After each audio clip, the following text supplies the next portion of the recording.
Bienvenidos a otro episodio de Reflexión, este podcast donde buscamos la reflexión teológica para reflejar la imagen de Dios. Y hoy estamos hablando de un tema sumamente relevante que nos toca a todos muy de cerca, porque uno de los lugares donde a veces más nos cuesta ser cristianos es nuestra propia casa, nuestra familia. Y no hablo solamente de cuando a veces tenemos diferentes ideologías religiosas, sino aún que tenemos las mismas creencias, pareciera que ser cristianos, vivir nuestra fe, nuestra casa, no siempre es fácil.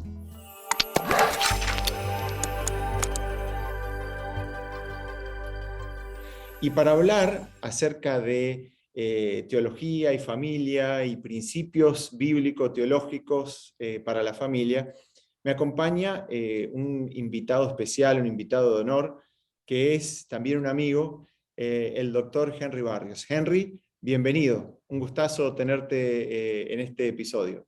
Muchas gracias, Gerardo. Para mí es un placer estar con vos y gracias por invitarme. Gracias por invitarme. Siempre es lindo reflexionar sobre Dios, sobre la vida y cómo integrar la religión a la vida. Tal cual, pero antes de pasar a, bueno, para mí como decía recién, ¿no?, en la introducción, es un tema sumamente relevante, pero antes de eso, el desafío que le lanzo a mis invitados siempre es que te presentes en 2 minutos o menos. ¿Cuál es esa presentación del doctor Henry Barrios en 2 minutos o menos? Voy a resumir bastantes años en esos 2 minutos. Bueno, nací en Mendoza, Argentina, hace bastantes años. Soy hijo de un matrimonio que ha sido misionero toda la vida, un papá pastor que se convirtió de grande y dejó todo lo que hacía, comercio, etcétera, para ir a hacer teología. Así que quedé siempre desde chico, impactado por las decisiones que tomaron mis padres y con respecto a Dios y con respecto a la misión. Luego Dios me ha dado la oportunidad de poder prepararme en muchas áreas, no es que lo tenía todo planificado así, sino que Dios fue alterando los órdenes que uno tenía planificado para hacer lo que Él quería hacer, no lo que uno quiere hacer. Es así que ingresé 3 veces a la Facultad de Medicina, que es algo extraño eso, ¿no? Cuando ingresé la primera vez dejé para hacer teología, o sea que hice una licenciatura en teología, ingresé una segunda vez y dejé para hacer un profesorado en religión, y después ingresé una tercera vez. Wow. Así que hice teología, hice el profesorado e hice medicina.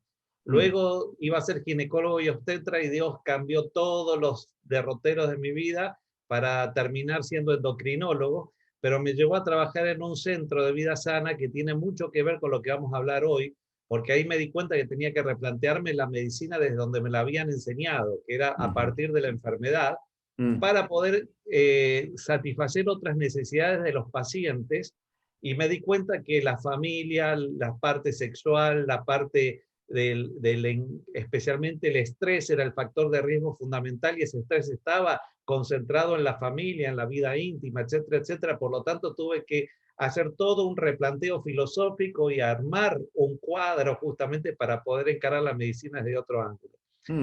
Eso me llevó a después hice endocrinología, como dije, después hice también una subespecialidad en nutrición, pude ser profesor de la universidad, tanto en teología como en endocrinología y nutrición, las 3 áreas, vamos a decir, que tenía de especialidad.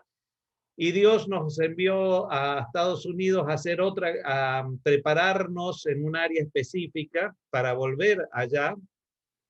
Y acá, cuando estábamos acá, Dios cambió toda nuestra historia. Y terminé entonces siendo pastor de una de las iglesias acá más grandes de Florida, Forest City. Y finalmente ahora, hace varios años, soy asociado ministerial para los ministerios hispanos acá en la Conferencia de la Florida. Pero... Y eso es para unir en forma sintética todo. Estoy casado, felizmente casado, con Marta Moroni, que ella ha sido la fuerza, la compañera, la que juntos hicimos todo esto. Ella a su vez también estudió educación, estudió también un secretariado administrativo y estudió un máster en teología pastoral en la Universidad de Andrews. Y Wow. tres hijos, tenemos 3 hijos ya casados, 6 nietos, con los 3 también con sus estudios universitarios, generalmente en el área de salud, uno en el nutrición y los otros son en el área psicológica. Que de paso, o sea, menos mal, o sea, que incluiste a tu familia ahí al final, porque te iba a tirar la oreja. Estamos hablando de familia. Si no me incluías en tu familia, digo, bueno, cortamos acá. No, Pero no, y yo, ellos son vitales claro, han claro, sido porque no podría yo ni hablar de estos temas si no fuera por ellos. No exacto. solamente el soporte, sino también ha sido la primer campo de estudio, es mi propia familia, mi propio matrimonio, mis propios hijos, los nietos, etcétera, ¿no? Exacto. Y yo creo que eso es importantísimo, ¿no? Porque vamos a pasar ahora, de hecho, o sea, en ese resumen, estoy segurísimo que si entráramos a episodios de ahí, hay tantas historias, tantas cosas donde Dios ha manifestado que es una manera de hacer teología o de vivir la teología, ¿no? La teología en la práctica, aprender de Dios, conocer a Dios. Pero eh, hoy nos convoca un tema que, como hablábamos, preparándonos incluso para antes de grabar, o sea, podríamos tener, no sé, 1000 episodios y más, y hay tanto para hablar, pero vamos a arrancar o vamos a hablar hoy un poquitito de quizá algunos principios, algunos fundamentos bíblico-teológicos que nos puedan quizá servir para diferentes relaciones dentro de la familia. ¿Te parece? Porque si no, podríamos hablar de un montón. Pero entonces, por supuesto que en la Biblia encontramos principios, encontramos sabiduría para la familia, pero si hablamos específicamente de esta idea de teología, reflexionar teológico para después reflejar la imagen de Dios, ¿cómo podemos abordar este tema de la familia teológicamente, buscando reflejar a Cristo en nuestra vida? No, es vital entender, especialmente la parte teológica. A veces cuando uno dice teología parece que son estudios totalmente difíciles de entender. Vos estás haciendo tu doctorado, estás terminando tu doctorado, y vos sabés que a veces somos demasiado técnicos cuando hablamos de teología. Pero la teología es simple, la teología es, yo no voy a hablar ni de aplicada, ni de Antiguo Testamento, ni Nuevo Testamento, ni teología bíblica, ni teología, sino que la teología es relacional. O sea, toda la Biblia, Dios se ha revelado para poder volver a relacionarse con nosotros. Primariamente había una relación, esa relación se corta, la revelación de Dios es el camino para volver a tener relación plena con Él, y la relación plena con Él afecta directamente las relaciones entre nosotros. Por lo tanto, la Biblia yo lo veo como un libro que es el mapa para relacionarnos no solamente con Dios, sino relacionarnos con los demás. No se Y puede de paso Henry, perdón que te interrumpa, pero es interesante porque la Biblia en sí está escrita, bueno, hay diferentes estilos de cómo está escrito, pero sobre todo un estilo narrativo de historias de experiencia, o sea, no está escrito como un libro de teología en el sentido técnico que nosotros a veces usamos, ¿no? Exacto. Es más, yo creo que ahí está a veces la dificultad para llevar la teología a la práctica, porque nosotros vemos a la Biblia como una cuestión doctrinal, a ver quién está errado y quién está equivocado y quién tiene verdad y quién no tiene verdad, cuando la Biblia es un mapa para saber cómo relacionarnos los unos con los otros. Si fuera doctrinal, quizás con 40 capítulos estaría todo solucionado. O O sea, menos, sí, sí, ya está. Qué bueno que sería por un lado, ¿no? Y por otro lado, yo digo, qué bueno que tengamos esas narrativas de gente real donde no se esconde nada, o sea, hay historias increíbles, ¿no? En la Biblia. Exactamente. Estamos todos reflejados ahí, están todas nuestras actitudes ahí, están todas nuestras actitudes para con Dios y nuestras actitudes para con el prójimo. Está todo. Si nosotros nos acercamos para ver dónde estamos, nos vamos a encontrar, pero lo importante es que siempre vamos a encontrar a Dios. Y si le permitimos que Dios entre en nuestra historia, mejor dicho, nosotros estar en la historia de Dios, todo cambia. Y entonces hay un poder de transformación que hace la diferencia con los que no están en la historia de Dios, con los que no entran en esta relación profunda con el Creador y con los otros, ¿no? Exacto. Ahora, Vamos a entrar derecho así al meollo del tema porque estoy así, ¿cómo decir? Expectante para aprender, sentarme a tus pies, como dice la Biblia, porque en base a justamente, ahora que estabas hablando de Dios, de la persona de Dios, estábamos hablando, o sea, preparándonos para este episodio acerca de principios, o creo que usaste la palabra niveles,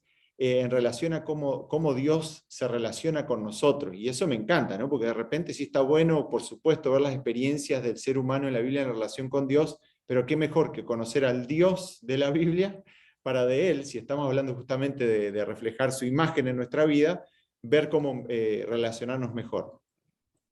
Exacto. Vos fíjate que Dios se manifiesta como un principio relacional. Dice, Dios se define a sí mismo con un principio relacional. Dice, Dios es amor, dice la Biblia. El que no conoce a Dios no puede amar. Y el que dice que ama y no conoce a Dios es un mentiroso. Es un absoluto. O sea, Dios, O al nosotros revés, el no que podemos... dice que conoce a Dios y no ama es mentiroso. Exacto, es absoluto eso, es absoluto. Por lo tanto, nosotros ahí podemos llegar a entender que Dios lo que quiere revelarse es justamente con amor. Una vez vos sabés que me acuerdo ahora que estaba dando una charla para pacientes, ahí había mucha gente importante, senadores, diputados, artistas, etcétera, que estaban escuchando. Yo termino una charla sobre, me acuerdo, estrés, y dije que la fe y el amor tienen un poder curativo sobre el ser humano. Y dije, bueno, pero para entrar en ese tema demandaría mucho más tiempo, así que lo voy a dejar acá. Era toda gente que eran gente mixta, o sea, que vos no sabías bien qué creían y qué no creían. Vos sabés que hubo una reacción en masa donde todo el mundo quería que yo les diera una charla sobre lo que era la fe y lo que era el amor. Increíble. Inclusive pidieron una charla fuera de Schedule para poder hablar de esto. O sea, el amor es una necesidad existencial, está en Tal cada cual. uno, no importa qué creencia tengamos. Lo que pasa es que nosotros a veces no sabemos definirlo, no sabemos por dónde pasa, o lo definimos al amor en base a lo que necesitamos obtener para nosotros, y no en base al principio que es el amor, que es lo que yo puedo dar a otros. O la actitud que yo tengo frente al otro y qué es lo que puedo darle al otro. Sí, es Es así. como que hay, perdón, Henry, es como que hay, no sé, por así decirlo, en el mercado de las ideas, hay un montón de, no sé si un montón, pero yo creo que hay varias ideas y no todas son tan certeras en cuanto al amor, por lo menos en cuanto al amor bíblico, ¿no? No, por supuesto, es que generalmente pensamos más en cómo ser amados que en amar. Por lo tanto, ahí empieza la tergiversación. Es más, yo doy estos seminarios de esto en muchos lados con cristianos y empiezo que siempre lo pueden definir bien, pero cuando yo empiezo a indagar y a decir, ¿y qué haría así? ¿Qué haría así? ¿Qué haría así? E inmediatamente terminan contradiciéndose con la definición que han dado del amor. O sea, por ejemplo, uno dice, amar es comprender. Entonces digo, sí, es comprender, sin ser comprendido, ¿viste? Eso es absoluto. Entonces, bueno, ¿qué harías si tu esposo no te entiende por 3, 4 meses? Entonces empiezan, bueno, hablaría con él. ¿Cómo hablarías? ¿Bien o mal? No, hablaría frustrado, hablaría... Bueno, y si él sigue sin entenderte y sin comprenderte, ¿qué haría? Y bueno, entonces pediría ayuda, y si él no quiere recibir ayuda, y después te dice, bueno, entonces yo le pediría a Dios que lo cambie, y si él no cambia, bueno, los separaría. Pero vos fíjate que comienzan con una definición correcta, que es el amor, tiene que haber comprensión en el amor, pero finalmente cuando yo lo quiero aplicar, lo aplico con una actitud equivocada y termina siendo, en vez del amor, un principio de construcción de relaciones, termina siendo un principio de destrucción de la relación, porque tengo tergiversado el concepto. No es lo que yo puedo dar, sino lo que quiero obtener. Y entonces, si yo no recibo lo que yo quiero obtener, entonces empiezo a cuestionarme el amor del otro y si yo también amo. Y ahí viene lo que vos decías hace un rato, ¿no? Que no, le cuesta al cristiano bajar el principio a las relaciones de la casa. Si yo no vivo, y esto es un principio fundamental bíblico, si yo no vivo el amor en la casa, yo no vivo el amor en ningún lado. Mm, Si mm, yo no vivo el amor en la casa, yo no soy cristiano en ningún lado. ujú, O sea, ujú, si yo no tengo, si en la Biblia, lo que nosotros vemos, y vos fíjate en el famoso Shema de Israel, el ujú, que está en los Mesuzá, en las casas del pueblo judío, dice, era, amarás al Señor tu Dios con todo tu corazón, con toda tu mente, con todas tus fuerzas. Dice, y esto le repetirás a tus hijos andando, saliendo, ujú, cuando te levantes, cuando te acuestes, etcétera, etcétera. O sea, vivir por amor a Dios hace que mi gran función en la vida es transmitir ese amor a mi familia. Es mm. primero con mi familia. Si yo no puedo con mi familia, es porque no puedo en ningún lado. Mm. Es más, yo diría, o sea, cuando nosotros vamos al Génesis, a la creación, por lo menos en mi Biblia, no dice en ningún lugar en Génesis 1 y 2, o sea, antes de la entrada al pecado, y Dios creó una iglesia, ¿verdad? Con bancos y esto y lo otro, o sea, Dios creó una familia, o sea, creó una familia y ese era el centro, digamos, de la vida en su totalidad, era vivir el mundo, la naturaleza, vivir todo y vivir a Dios caminando dentro de esa familia, ¿no? Exacto. Y en el Nuevo Testamento dice, maridos, amad a vuestras mujeres como Cristo amó a la iglesia y se entregó a sí mismo por ella. Por esto dejará el hombre a su padre y su madre. O sea, el testimonio de que Dios existe son matrimonios que se aman y familias que se aman. Mm. Ese es el gran testimonio al mundo de que Dios existe. No hay mayor poder para, para convencer al otro que Dios existe con que un matrimonio feliz y un matrimonio que se proyecta en el tiempo con felicidad y amor. No hay Mm. otro testimonio mayor. Yo le puedo dar 10.000 doctrinas correctas a alguien, pero si él ve que yo no soy feliz en matrimonio, si mi familia fracasa, dice, de qué vale vivir? O sea, saber de lo que tú tienes como verdades si no la puedes aplicar a la vida. O sea, Exacto. O es sea, sí, no, iba a decir, o sea, estamos hablando de una cuestión fundamental porque, por un lado, en la teoría, y digo, en la práctica también, pero digo, en la teoría, yo creo que nadie estaría en contra de esto que estamos diciendo, pero en la práctica, creo que si somos honestos, que es un paso fundamental en cualquier área de la vida, la honestidad con nosotros mismos, con los demás, porque a veces queremos pretender que las cosas, pero en la realidad yo creo que todos nosotros, si somos honestos, nos damos cuenta de que entre el ideal y eso a lo que deberíamos o lo que debemos apuntar y la práctica, no siempre es fácil, porque nos sale, creo por naturaleza, nos sale lo otro, o sea, nos sale estar centrado en mí, qué es lo que yo preciso, cómo debería acomodarse todo, desde mi esposa, en mi caso, ¿no? A mis hijas, que tengo 2 hijas, ¿no? Que se acomode a lo que yo necesito, ¿verdad? Eso es lo natural, pero cambiar esa orientación de la cual hablabas, no, el amor verdadero es cómo yo puedo dar y cómo me puedo ir acomodando y entender y comprender, no es tan fácil. Por eso me gustaría que pasemos a esos niveles, porque si no Sí, se nos sí, va a ir el sí. tiempo. Yo quiero ver. Hay la definición para poder entender los niveles, que uno podría definir que el amor, primero es un principio, o sea, es una idea fundamental que rige todo el tiempo, porque si Dios es amor, no cambia. Por lo tanto, Mm, el principio tiene que mantenerse con toda relación y con todas las relaciones con el límite de intimidad que cada relación tiene. o sea que no está Y basado en la química o las ganas o los no está sentimientos. basado en sentimientos, ni en pasiones, ni en nada, porque todo eso es voluble y yo no lo puedo controlar.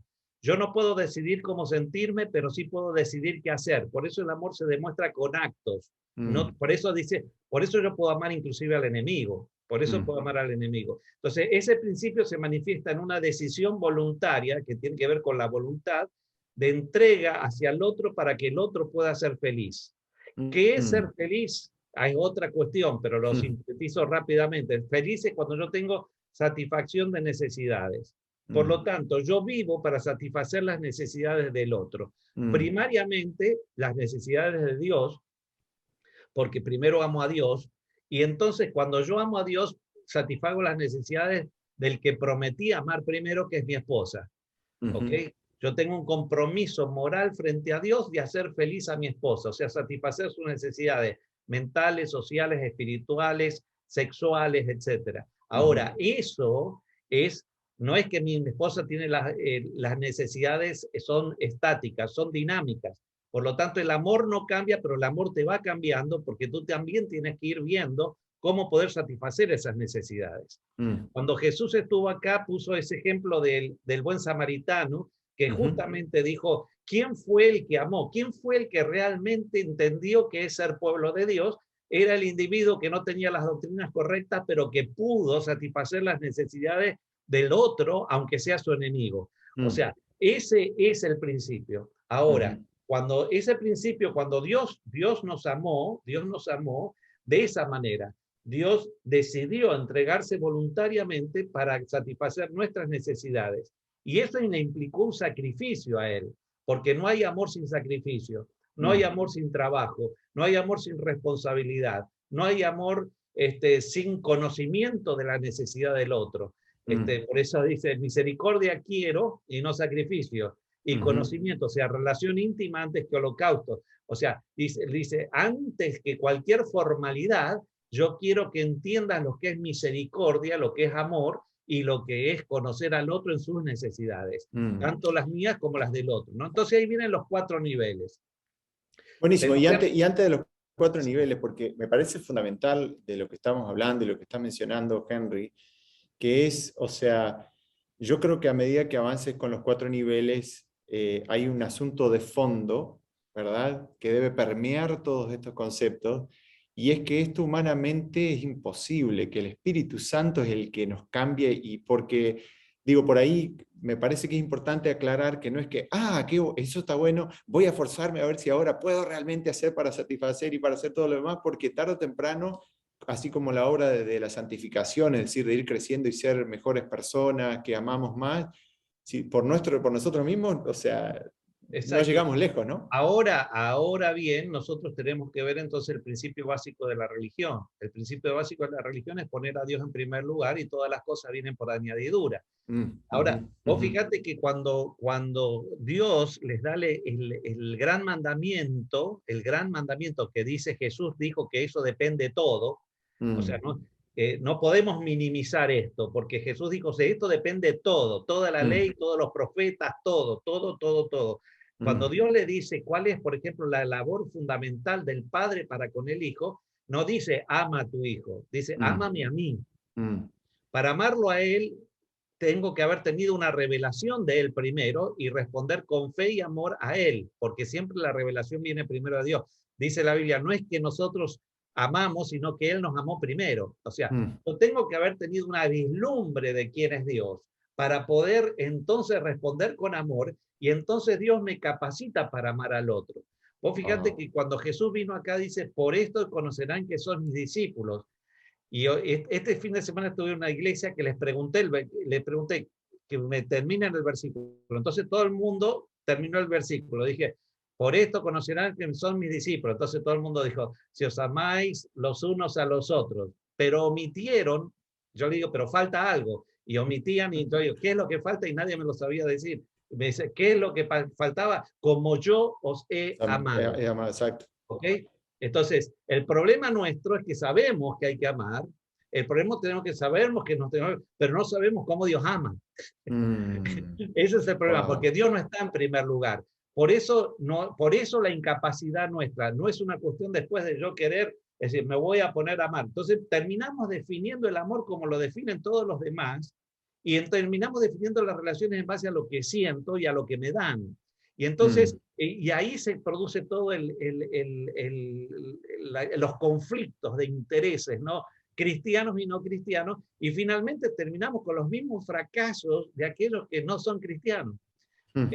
Hay gente afuera, vamos a decir, afuera de los que dicen ser cristianos, que quizás tienen una vislumbre, una revelación de Dios en su corazón, que viven con más o sea, con más fidelidad el amor de Dios que gente que dice que es el pueblo de Dios y que meramente tiene creencias pero no sabe cómo amar, ¿no? Tremendo, ¿no? Yo creo que ahora, en este momento ya, Henry, las personas están así, me imagino, con un papel listos para hablar, porque venimos hablando de los 4 niveles y dando vuelta, pero este preámbulo es esencial, ¿no? Porque estamos hablando de la esencia que es Dios, y cómo cuanto más nosotros de corazón amamos a Dios primero, lo conocemos, buscamos ese relacionamiento, eso nos transforma Y ahora entonces amamos como Dios. Vamos a los 4 niveles. Entonces son 4, te los voy a mencionar ya de primera para que aquel que ahí se pierde, vamos a ir volviendo e ir haciendo de a uno. Pero primero de todo es Ajá. compromiso. Ok. Segundo es gracia. Mm. Tercero es servicio o potenciación, después lo vamos a explicar. Y por último es intimidad. Bueno, a ver si me los acuerdo. Compromiso, Sí. gracia, Compromiso, gracia, servicio. servicio o potenciación o empoderamiento. Sí, y el último, ahí me Y el olvidé. último es intimidad. Intimidad, Intimidad. dale. Bueno, ahora Yo vamos. no puedo saltar a la intimidad sin pasar por los otros. O sea que están en Ya, orden, Dios, digamos, tiene que avanzar en ese orden. es como Dios se manifestó. Dios manifestó su amor en ese orden. Dios manifestó su amor en ese orden. Por lo Okay. tanto, nosotros no podemos pasar, no podemos saltearnos del orden. Por ejemplo, cuando Dios, cuando el hombre peca, y el hombre, lo primero que hace Dios es comprometerse con el hombre. Y entonces vamos a ver que hay lo que se llama distintos pactos. Primero, cuando el hombre rompe la relación con Dios y se esconde, etcétera, que esto daría para hablar muchísimo, pero el hombre inmediatamente tiene miedo, se angustia, se va, etcétera. Entonces Dios sale al encuentro y en vez de castigarlo, en vez de matarlo, en vez de reprochar, él se compromete con su destino y le dice, miren, tranquilo, ustedes no pueden, pero yo puedo. Y le demostró que a través que él iba a hacer un sacrificio por ellos para poder restablecer la relación primera. O sea, no hay amor sin compromiso. Hoy nadie se quiere comprometer con nadie, solamente con uno mismo. Por lo tanto, es lo que Dios hace es comprometerse incondicionalmente.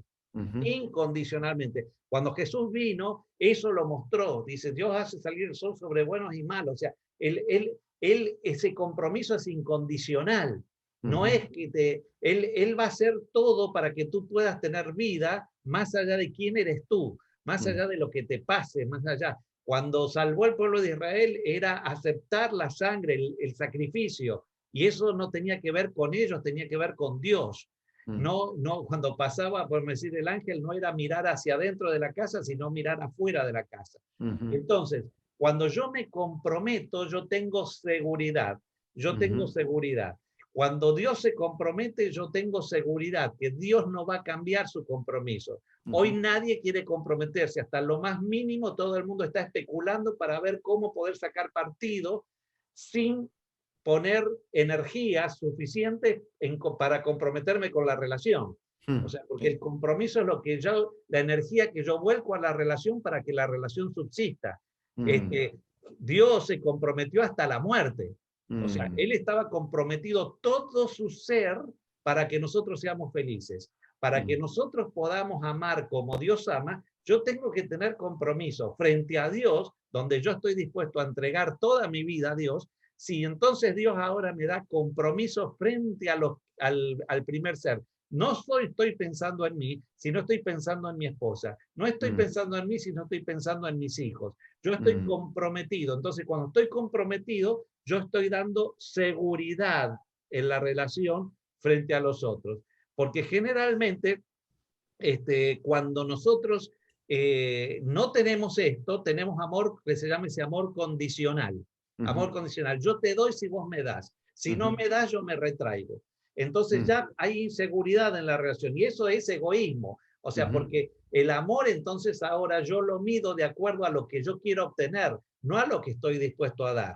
Entonces va a haber un problema a nivel personal que esos sentimientos de desamor, sentimientos de que no, o si no, sentimientos que no soy digno del amor del otro, y entonces va a haber obstáculos en las relaciones porque el otro va a tener miedo a no ser amado o miedo a no poder cumplir con las condiciones que el otro te está, entonces yo empiezo justamente a tener un problema de inseguridad en la relación.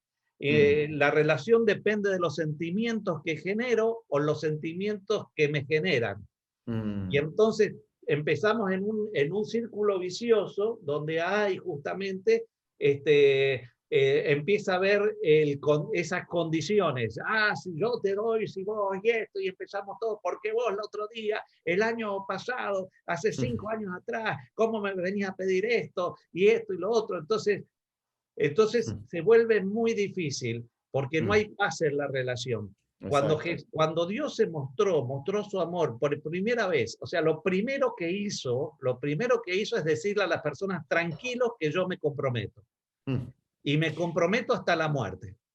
De paso iba a decir, estaba pensando, Henry, qué lindo aquellos que hemos sido bendecidos, quizá desde la niñez, con relaciones de personas comprometidas, que uno sabe, o sea, que no importa, pase lo que pase. Yo me imagino que cuando, o sea, porque he tenido el privilegio de conocer a tus padres y estoy segurísimo que, o sea, que por ejemplo, en tus padres, ustedes como hijos habrán encontrado desde temprano una relación de compromiso, o sea, de saber que qué lindo, ¿no? Sea un abuelo, sea alguien, donde uno sabe que hay una roca, no roca por músculos fuertes físicamente hablando, sino que hay un puerto ahí que uno vuelve y siempre está ese amor. Y qué lindo recibir eso, ¿no?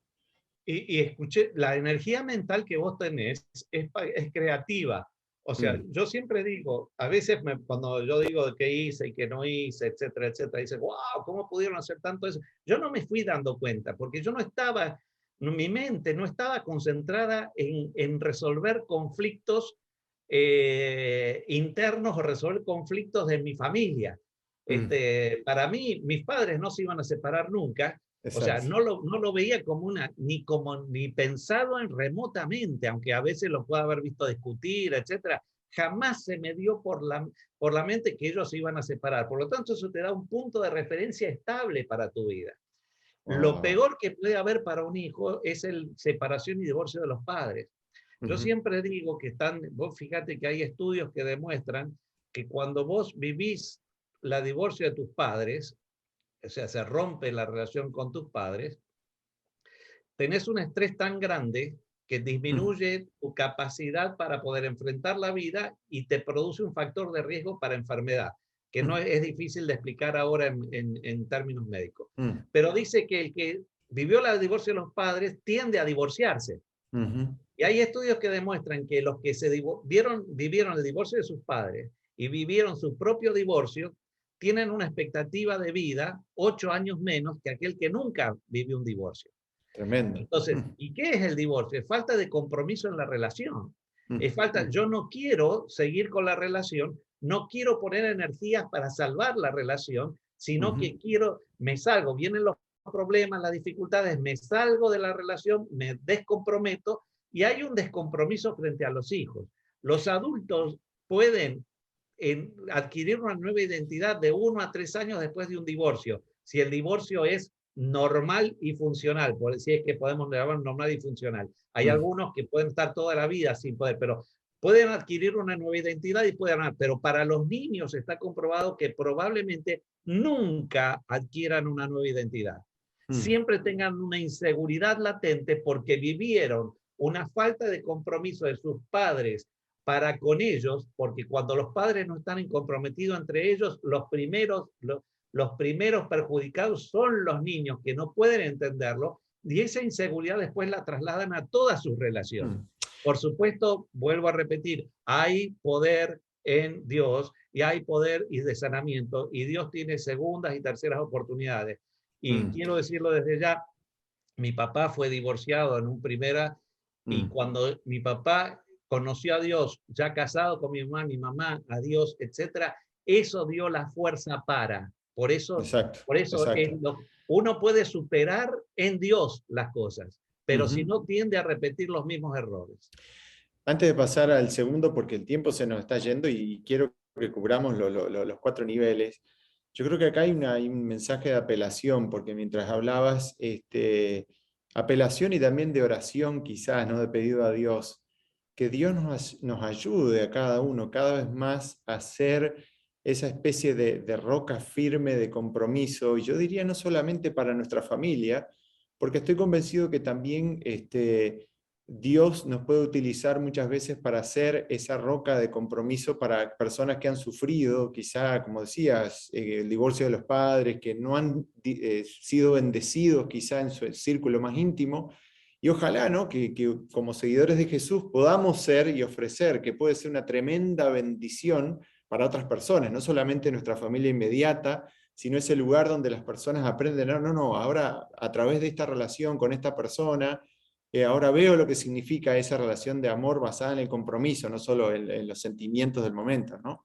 Y es más, aquel que pasó por alguna ruptura, etcétera, darse cuenta que ahora necesita las consecuencias, las va a vivir, pero con Dios puede compensar de alguna forma frente a sus hijos, etcétera, ver un padre que está comprometido ahora con un Dios que le está dando fuerzas para vivir una nueva vida en base a parámetros distintos a los que ocurrieron en la vida anterior, ¿no? Cuando hubo el fracaso específico. Exacto. Los daños van a estar, pero van a ir amenguándose y los hijos van a poder ver que hay una salida, pero no una salida meramente en técnicas o técnicas psicológicas, sino una salida en Dios. Amén. Amén. Bueno, segundo nivel. Segundo nivel nosotros tenemos que es el nivel de gracia. Lo iba a decir yo porque me estaba acordando, para mostrarte que la memoria me funciona, pero la gracia, dale. Gracias. La gracia es poder entender quién soy y quién es el otro desde un marco de imperfección. O sea, cuando Dios se comprometió, no dijo meramente me comprometo acá, sino que dijo, yo sé que ustedes no pueden y ustedes no pueden ser perfectos. La Biblia lo dice en todo, no hay justo, no hay uno, no hay quien entienda, no hay quien busque a Dios, etc. Pero Dios, a pesar de eso, nos perdona.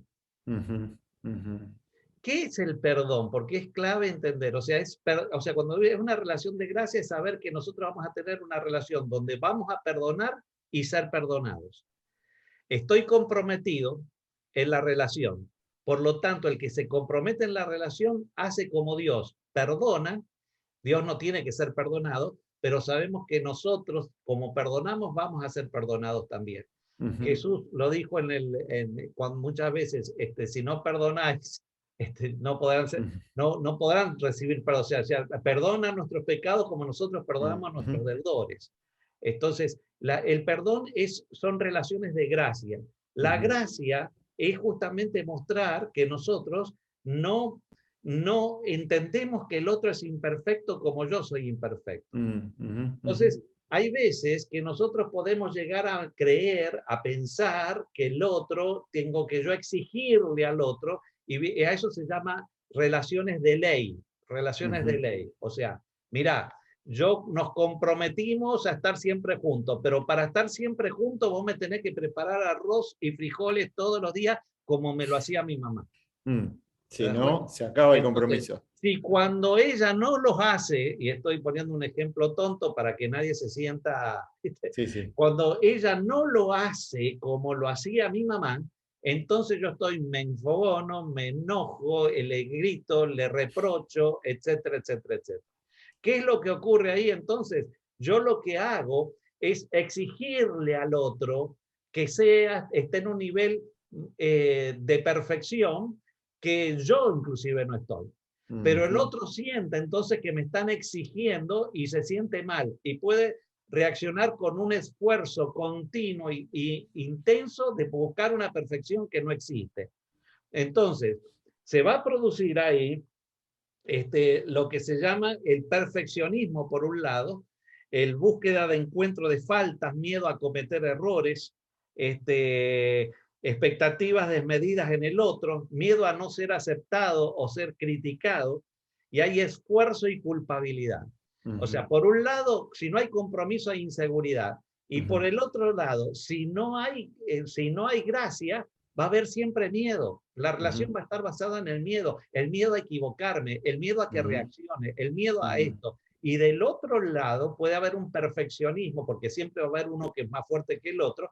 El perfección va a ser el que busca la perfección en el otro cuando él no la tiene. Y entonces ahí se produce, ¿no? Es el típico, cuando vos ves los dos hermanos del hijo pródigo, que primero tenemos el padre con un compromiso de amor incondicional por el que vuelve, Pero el otro vivía en base a la ley, no vivía en base al amor que me hace que yo pueda disfrutar de la vida sabiendo que no puedo. El otro estaba siempre esforzándose para ser perfecto y no puedo disfrutar de ser hijo. De paso, Henry, o sea, Sí. yo creo que si el compromiso es algo que parece ser un elemento que cada vez más escaso en nuestra sociedad, y capaz que estoy hablando como alguien que se está poniendo viejo y siempre vemos, ¿no? Pero yo creo que es así, como que el compromiso cada vez tratamos de eludir más el compromiso. Yo creo que la gracia aún tanto más es bien, o sea, va en contra de cómo funcionamos en nuestra sociedad. Porque básicamente, o sea, yo doy propinas y de acuerdo a cómo me trataron, ¿verdad? Y en esta, por ejemplo, en la sociedad occidental, que el cliente es el rey, ¿verdad? Entonces ahora exijo porque yo soy el que pago y entonces todo tiene que ser, y si no, me veo en la posición de demandar cosas porque es mi derecho, ¿no? Es pensar en todos mis derechos, que de paso, yo creo que tampoco es irse al extremo de que me pasen por arriba y que no tengo ningún derecho, hay derechos humanos básicos y demás. Pero yo creo que este asunto es, los que somos estudiantes, es lógico, ¿no? Nadie, ningún profesor te pone la nota por gracia, es muy raro, o sea, es de acuerdo a como, y entiendo, eso es como debe funcionar. El salario lo recibo, pues bueno, de acuerdo a lo que trabajo, no puedo yo decir, me quedo en casa un mes, no hago nada y me pagan igual el salario. Entonces, como me parece a mí que en nuestra forma de vivir es muy raro, va contra la cultura que vivimos todos los días, la idea de amar por gracia, aunque no Es recibo lo que quiero, ¿no? contracultural, es contracultural. Es más, cuando Jesús hizo la parábola que le dan a todos lo mismo, cuando trabajaron menos, etcétera, es un escándalo eso. Es Es un terrible, o sea, escándalo. pero no sé si a vos te pasa, cuando yo leo esa parábola, hasta a mí a veces me da, pero esto es, o Sí, sí. sea, si yo fuera de los últimos, yo estaría protestando también, porque a ver, ¿cómo? Digo, de los primeros, ¿no? Ahora vos fíjate, si no hay compromiso va a haber egoísmo. Si Mm. no hay egoísmo hay demanda. Ujú, ¿Ok? Cuando hay egoísmo hay demanda. ujú, Cuando hay compromiso hay gracia. ujú, Cuando hay egoísmo, por eso digo que son niveles. Yo no ujú, puedo empezar por un lado y terminar o querer tener gracia cuando no estoy comprometido. Porque ujú, cuando no estoy comprometido, yo voy a ser egoísta. Si soy egoísta, voy a demandar del otro. Eso ujú, se llama que la demanda es la ley que yo tengo con ujú. respecto a mí, con lo que tienen que hacer con respecto a mí. Exacto. Eso va a generar en el otro un miedo al rechazo, un miedo a la falta, un miedo a cometer errores, un miedo a que me griten, un miedo a ser rechazado, etc. Y por el otro lado, yo tampoco soy feliz, porque siempre nunca, las demandas pueden ser satisfechas plenamente porque el otro es humano y se equivoca. No tiene todos los elementos para poder satisfacer mis necesidades. Exacto, No los tiene, exacto, no los tiene. exacto, Por lo tanto, exacto. eso Dios lo hizo y Dios se mostró justamente esto con respecto a nosotros para que nosotros amemos como Él nos amó. Vos Mm, fíjate que el perdón, a veces el perdón es no recordar lo que te hicieron, no. Uno siempre se va a acordar lo que a uno le hicieron. ujú, Pero lo que es el perdón es no reclamar derechos. La derecho tiene que ver con la ley, con tal de salvar una relación. O sea, mm, a alguien que me ofende, yo tengo el derecho de exigirle una compensación por la ofensa. Pero si a mí me interesa más la relación que mi derecho, yo no reclamo el derecho. ujú, Y entonces ahí perdono porque entonces la relación puede continuar. ujú, ujú, Entonces, cuando nosotros amamos como Dios con respecto a nuestra esposa, vamos a estar comprometidos con ella. Eso me da un marco de fidelidad que a ella le da seguridad. Ahora, si yo ese compromiso voy al segundo nivel, que es gracia, yo sé que ella se va a equivocar. Por mm, eso yo no voy a estar centrado en mí ni en mi demanda, no voy a estar centrado en la ley, sino que voy a estar centrado en que saber que ella se puede equivocar y yo estoy dispuesto a no reclamar mis derechos con tal de salvar la relación.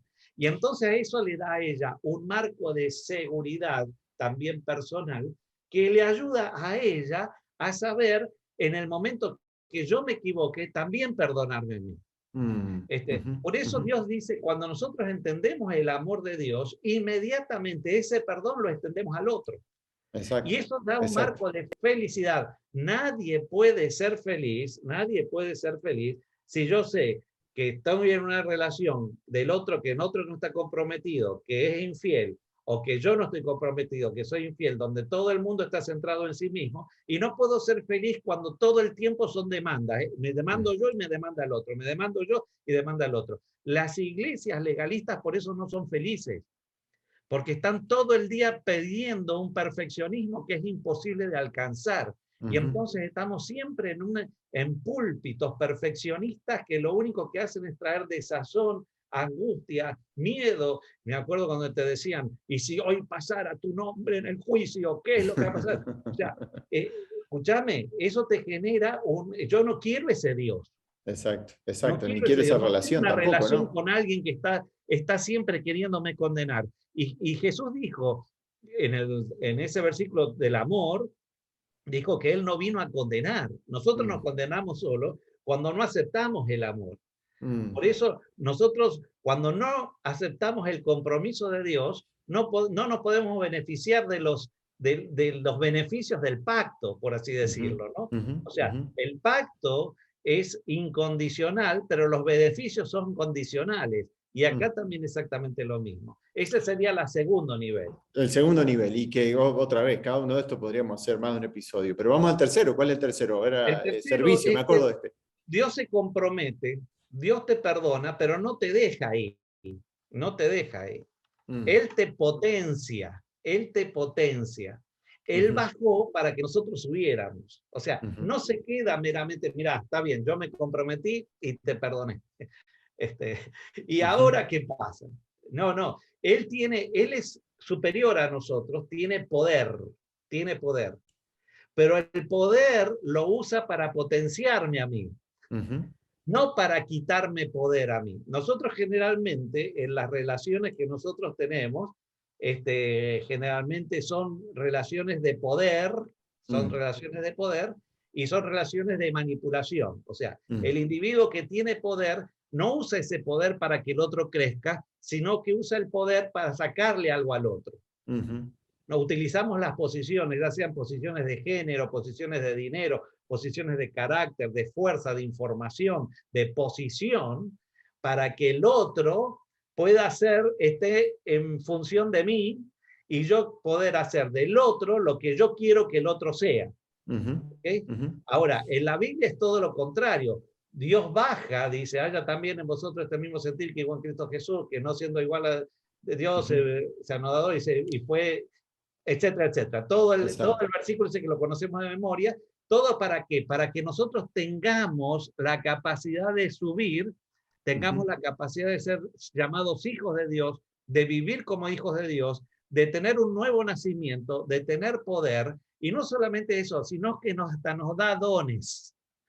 Pero quizá, perdón, Henry, porque, y está buenísimo lo que estás hablando, pero incluso, o sea, porque pienso que es importante aclararlo, que cuando hablamos de que Cristo desciende para que nosotros subamos, hasta ahí pienso yo debemos aclarar que no es subir para ahora yo estoy en lugar de poder para encima de otros, sino que, o sea, poder es poder amar más y mejor a los otros, ¿no? Y gracias por la aclaración. Es una potenciación para que yo transmita el mismo poder a otro, para que el otro también crezca. Por eso la iglesia es un cúmulo de dones para la edificación del cuerpo de Cristo, dice Pablo. O sea, no es para mi edificación. O sea, inclusive uno se encuentra dando o al servicio sin estar consciente que está dando y al servicio. O sea, porque es un servicio que yo no estoy midiéndolo en términos de qué bueno que soy, sino que me sale naturalmente porque a mí Dios se comprometió, me perdonó y me da capacidad para tener una nueva vida, un poder, que ese poder yo lo voy transmitiendo también a otros. ¿Por qué? Porque lo veo, a ese otro le hago que vea a Dios, ser perdonado, y es todo un círculo vicioso, por así decir, de poder, de potenciación. A mí me gusta la palabra potenciación. Dios nos potencia en el servicio. Dios da poder al hombre impotente. Y Jesús rechazó el poder para controlar, porque el verdadero poder está en el servicio. Está en el servicio. Nosotros utilizamos el poder para controlar. Cuando yo no tengo este tercer nivel, lo que voy a generar es control, manipulación y limitación en el otro. Y entonces el otro va a tener desconfianza, falta de control de sí mismo, miedo a perder al otro y al desacuerdo, y finalmente el que quiere controlarlo todo, tarde o temprano se descontrola. O sea, hoy nosotros vemos eso en todas las relaciones. Todas las relaciones están, alguien quiere controlar, alguien quiere manipular, alguien quiere que el otro ejerce fuerza para que el otro cambie, para que no sea él, sino que sea como yo quiero que sea. O sea, y eso es... Yo quiero agregar algo acá porque es algo que esto a mí me apasiona. Por eso el tema de reflexión, la idea de reflejar la imagen de Cristo en nuestra vida, porque yo estoy convencido, Henry, que nosotros no nos imaginamos lo que significa esa potenciación. Cuando Pablo dice cosa que ojo no vio ni oído yo, a veces nosotros lo conectamos enseguida ya con las cosas futuras del reino de los cielos, pero en realidad muchos eruditos están hablando de lo que significa estar en Cristo, que es una expresión muy paulina. Y yo creo que esta es una parte del plan de la salvación que a veces nos olvidamos o no lo tenemos muy presente, vamos a ponerlo de esa forma, porque nos quedamos casi siempre en la gracia. Dios me da el cheque, estoy perdonado, qué lindo, pero hay mucho más y la idea es ese crecimiento y qué lindo, o sea, este concepto de que si nosotros decidimos, porque es una decisión básicamente, y eso estaba pensando desde antes cuando hablábamos del amor, que el amor verdadero es una decisión más que un sentimiento, es la idea de ese compromiso, está basado en ese compromiso de yo decido avanzar en esta dirección. Digo, cuando eso pasa, nuestras relaciones en Cristo nos pueden llevar a crecer y crecer y crecer, aunque físicamente nos vamos, o sea, vamos decayendo a medida que envejecemos, pero en Cristo seguimos creciendo y creciendo, y para mí esa es una cosa hermosa, es algo que debería entusiasmarnos. ¿Cómo podemos ayudarnos en esa relación de amor a mi esposa, a mis hijas, a la gente que me rodea en Cristo, a crecer, a seguir creciendo, a amar mejor, ¿no? Es que vos fíjate que cuando Dios muestra el pacto y su compromiso, lo extiende a las generaciones que siguen. No es que es, sino que Él sabe cuando el hombre, por ejemplo, Henry y Marta, se aferran al pacto de Dios y entienden el amor de Dios y viven el amor de Dios con respecto a sus hijos son bendecidos porque se pasa un poder para amar a los hijos. Entienden los hijos el amor de Dios y tienen capacidad para amar a sus hijos, ya serían los nietos, y así sucesivamente. Por eso yo digo que cuando nosotros entendemos el amor de Dios, no se ve en la siguiente generación, sino se ve en la tercera y en la cuarta. ¿Por qué? Porque al pasar ese poder, nosotros vamos a ver, si están los nietos, significa que los hijos pudieron vivirlo también. Y así Tremendo, sucesivamente. ¿No? Ahora, cuando no están, la maldición se pasa de generación a generación. La maldición se pasa de generación a generación. Y por eso es tan difícil a veces, porque nosotros repetimos modelos familiares. Nosotros traemos todas las inseguridades de los modelos familiares, que son modelos manipulativos, de control, de falta de perdón, demandantes, descomprometidos, etc. Nadie puede ser feliz en ese contexto. Por eso, cuando el amor se vive y Dios se vive, lo que se vive en un matrimonio, en una familia, es la luz del mundo. No, no es que guardan el sábado, no, sino que el sábado es el día donde ellos recargan las pilas y vuelven hacia Dios para comprometerse nuevamente con Él y poder vivir en reposo y en paz y en amor de domingo a viernes. O sea, no es una cuestión doctrinal, es una cuestión relacional. Todo lo que vivimos va a potenciar nuestra capacidad para amar. Punto. Wow. Y ese es el gran mandamiento del tiempo, cuando dice que guardan los mandamientos de Dios. Y Jesús dijo, el gran mandamiento es amar a Dios con todo el corazón y a tu prójimo como a ti mismo. De esto depende todo. Si están esos dos, entonces esos son el pueblo. Esos son el pueblo. Tremendo. Y ahora el último, para completar la cuarta pata de la mesa. nosotros tenemos compromiso, tenemos perdón y ahora tenemos potenciación o tenemos servicio, servicio que potencia, por así decirlo.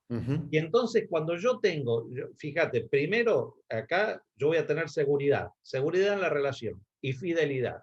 Entonces yo ya estoy seguro y todo. Después me siento, no tengo miedo al rechazo, porque yo sé que hay gracia, yo puedo ser perdonado. Por lo tanto, me siento que no tengo me siento que soy aceptado por el otro. Pero además, ese otro también me potencia, me ayuda a crecer, me hace ver me hace ver dónde estoy parado y me ayuda a que encuentre los caminos para seguir creciendo y él pone su energía para que yo siga creciendo. Por lo tanto, no te queda otra cosa que el cuarto nivel, que es la intimidad. Tenés suficiente confianza para andar desnudo frente al otro.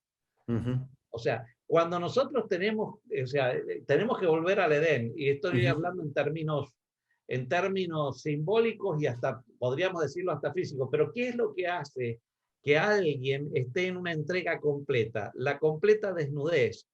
Ahora, cuando yo no puedo desnudarme frente al otro, es porque tengo miedo a que descubran lo que hay adentro. Tengo miedo a que descubran lo que hay adentro. Y entonces yo me trato de tapar. Cuando ellos no conocían, o sea, ellos cuando se desligan de Dios tienen una imagen tergiversada que Satanás le da de Dios e inmediatamente tratan de taparse. No se tapan con respecto a el otro, porque no era una cuestión física, sino se tapan con respecto a Dios. Porque cuando llega Dios, ellos le dicen, ¿por qué estás escondido? Dice, porque estaba desnudo y me escondí. Y ellos estaban vestidos. O sea, hay también una tergiversación de la realidad. Pero la intimidad es ser conocido y darse a conocer. O sea, darse a conocer y conocer al otro. Es una comunicación, escuchar, responder, entrega. Y ahí no hay vergüenza. Es un principio de transparencia delante de Dios y delante del otro.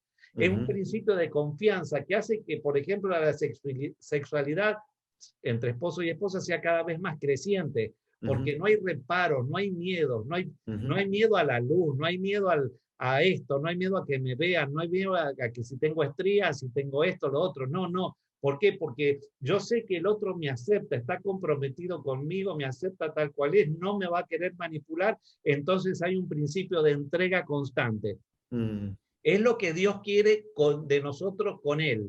Estoy a la puerta y llamo. Si alguno oye, abra la puerta y yo quiero comer con Él. Es un principio de intimidad, es un principio de darse a conocer y darse a conocer Él y nosotros y que Él conocernos más a nosotros profundamente. O sea, ese principio se da en un marco donde están los otros niveles puestos. Porque si no hay eso, si no hay intimidad, va a haber negación de los sentimientos, va a haber falta de comunicación. Si yo le tengo miedo al otro, si el otro me controla siempre, si el otro me vive amenazando porque vive bajo ley y no bajo gracia, el otro no está comprometido, yo lo que voy a es a negar mis sentimientos, a esconderme, a aislarme, a tener miedo a abrirme frente al otro porque tengo temor al rechazo o a ser herido por el otro, y entonces terminamos teniendo una relación superficial. Y todo lo que es superficial, tarde o temprano, se rompe por algún lado. Entonces nosotros acá tenemos los 4 niveles que por un lado me traen felicidad porque me traen compromiso, tengo una relación sin miedo a ser rechazado, porque yo vivo sé que aunque me equivoque, voy a ser perdonado. Voy a buscar equivocarme lo menos posible, porque sé que el otro tampoco merece que yo me esté equivocando siempre, pero el otro va a estar sabiendo siempre que yo... Entonces eso me produce una seguridad muy grande. Tercero, sé que el otro me está dando todo lo que tiene para que yo pueda crecer, y entonces lo único que me queda a mí es abrirme hacia el otro. Es abrirme. Y eso trae felicidad. Por lo contrario, yo tengo inseguridad, yo tengo miedo al rechazo, miedo a la constante crítica, no me siento, voy a tratar de buscar poder para manipular al otro mi autoestima va a bajar porque el otro me manipula y por lo tanto finalmente yo no me voy a entregar totalmente. Voy a estar siempre midiendo y lo que va a terminar pasando es una falta de intimidad. Estos problemas que yo acabo de decir están en todas las parejas, están en todas las familias, están en todo. ¿Pero por qué? Y en las familias cristianas, y bueno, cristianos, entre comillas, que profesan ser cristianos, pero que no conocen cómo Jesús ama. Tremendo, ¿no? Y yo pensaba cómo esto tiene, o sea, aplicación a todas las relaciones, claro, de diferentes maneras, ¿no? Porque no vamos a tener el mismo nivel de intimidad con una esposa, un esposo, las mujeres, que con los hijos, que con la gente que no es parte de la familia, pero sí yo creo que eso debería vivirse incluso en las relaciones con los demás, con los que no son miembros de la familia. La iglesia, de hecho, yo pensaba, bueno, ¿será que la iglesia, cada uno sabe, en su contexto es un lugar donde yo puedo ser vulnerable y abrirme y compartir? ¿O no? Porque justamente hay una relación de miedo, una relación de, ¿verdad?, legalismo. Y aún pensaba que estas mismas cosas, claro, a otro nivel, de otra manera, debemos experimentarlas con Dios en nuestra relación con Dios, ¿no? Porque lo mismo se aplica en nuestra relación de compromiso, nuestra relación, ¿verdad? Bueno, gracias, ¿qué le podemos dar gracias a Dios, ¿no? Pero en el sentido de esa apertura total donde queremos servirlo o servirle, y bueno, crecer en intimidad, ¿no? Una relación de compromiso con Dios, ¿no? Es que Gerardo, es así. Si está Dios, es así. Si no está Dios, no es así. Las iglesias, y volviendo a tomar un punto que vos dijiste que es fundamental, hay límites en la intimidad. La intimidad por eso la intimidad mayor, donde hay entrega completa, sin ningún tipo de cosa, es con mi esposa. Por eso Dios puso la relación de él con su iglesia como de esposo de esposa. O sea, esa es la relación que a mí me va a dar el patrón si yo estoy viviendo con Dios, si yo amo a Dios o no lo amo. Si mi relación funciona con mi esposa, es porque está funcionando mi relación con Dios. Si no funciona con mi esposa, es porque no está funcionando con Dios. ¿Okay? Dios no está en primer lugar. Entonces ahora, cuando yo tengo sólido mi relación con Dios, y Dios me da mi primer solidez, que es mi relación con mi esposo o con mi esposa, mis hijos van a estar seguros. Y entonces van a poder beber del amor de la pareja frente a ellos, con estas características. Ahora, yo me uno a una comunidad y yo voy a tener la comunidad, si todas están viviendo este tipo de amor, la comunidad va a ser una comunidad de amor. Ahora, ¿por qué en las iglesias no hay esto? Es porque nosotros estamos fracasando a nivel personal, a nivel matrimonial y a nivel familiar. Tremendo, Nosotros ¿no? a veces estamos enfocados constantemente en que las iglesias cambien, las congregaciones cambien, pero no vamos a cambiar hasta que no entendamos que acá hay un principio fundamental relacional, primario con Dios, que se demuestra secundariamente en esposa y esposo, y que va después a los hijos, y eso hace la diferencia finalmente en la iglesia. Cuando el mundo vea que nosotros somos felices y que podemos vivir ese amor, entonces estamos reflejando el carácter de Dios, que es el nombre de Dios escrito en nuestras frentes. Tremendo. Henry, el tiempo se nos ha ido, pero quisiera así que para hacer un cierre, porque pensaba, y de mi parte, o sea, quizá el cierre es este, ¿no? Me acordaba en toda nuestra conversación, hay un libro de Dietrich Bonhoeffer, un teólogo muy conocido, alemán, en el tiempo de la Segunda Guerra Mundial, una historia muy interesante. Un libro que en inglés se llama Life Together, Vivir Juntos, la vida juntos. Y es de una experiencia, un seminario que funcionó de manera subterránea, entre comillas, a escondidas, por así decir, en la época de los nazis, ¿no? Y de la experiencia con los estudiantes y principios que él quiso desarrollar. Y es un libro cortito, pero que cada frase tiene de esos, o sea, para mí es uno de los escritores que me encanta leer porque es muy profundo, te hace pensar, ¿no? Y una de las cosas que él habla acerca de esa experiencia de la vida cristiana, de cómo, o sea, nosotros como cristianos por lo menos no deberíamos relacionarnos así solamente socialmente, yo con Henry, sino que me relaciono con Henry a través de Cristo, de la persona de Cristo. Y es un pensamiento muy profundo, porque yo creo que si yo realmente aprendo cada vez más a relacionarme con Henry y con mi esposa y con mis hijas a través de la persona de Cristo, todos estos principios, o sea, están en la persona de Cristo. Cuando yo me entrego a Cristo, como decías, ¿no? Ese amarás a tu Dios, ¿no? Amarás a Dios con todo tu corazón, con toda tu alma. O sea, ¿cómo amamos a Dios? Porque Él nos amó primero y lo vemos en la expresión más sublime en la persona de Cristo Jesús. Y cuanto más me relaciono con otros a través de Cristo, o sea, es que no hay otra. Porque ¿cómo yo voy a no tener gracia, ¿no? Como la parábola del que perdona o el que es perdonado y después no perdona al que le debe casi nada, ¿no?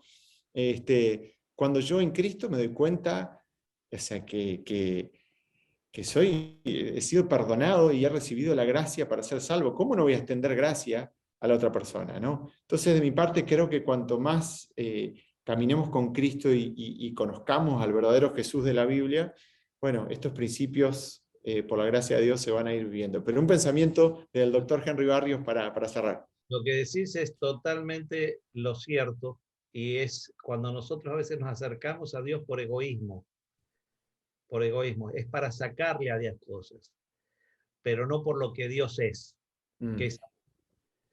Y entonces ahí se tergiversan todas las relaciones.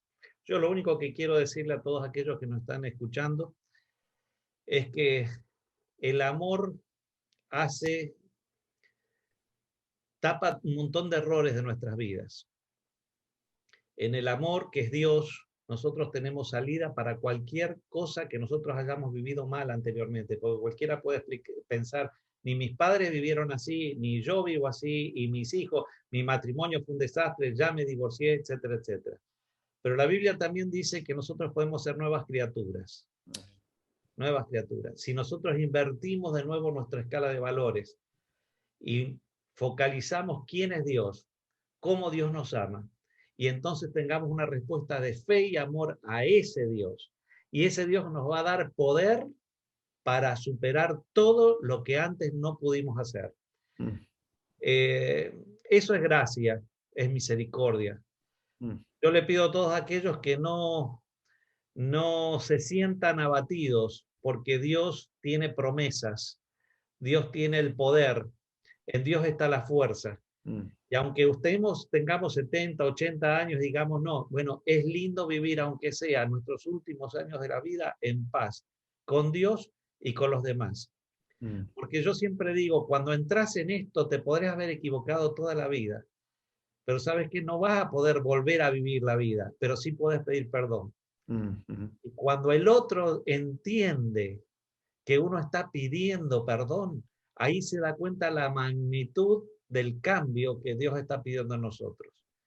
Lo que Dios quiere de nosotros. Y que justamente, solamente el hecho de pedir perdón ya es un testimonio que el amor de Dios está actuando en nosotros. Por eso no quiero que te vayas desesperado de esta charla. Yo creo que la vas a tener que escuchar varias veces, porque estos conceptos no son fáciles de adentrarlos. Pero a la vez, cada nivel, vivirlo.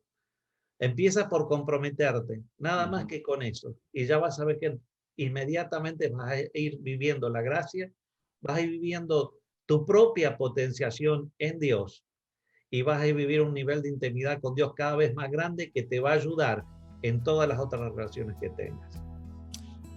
Henry, un placer. Queda pendiente mucho más y vamos a tener que reunirnos de nuevo y charlar otras cosas.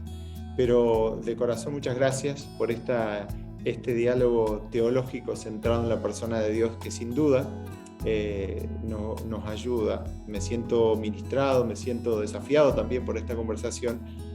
Nos ayuda a Dios quiera reflejar cada vez mejor la imagen de Cristo en nuestra vida. Henry, muchas gracias. Dios te bendiga. Gracias a todos.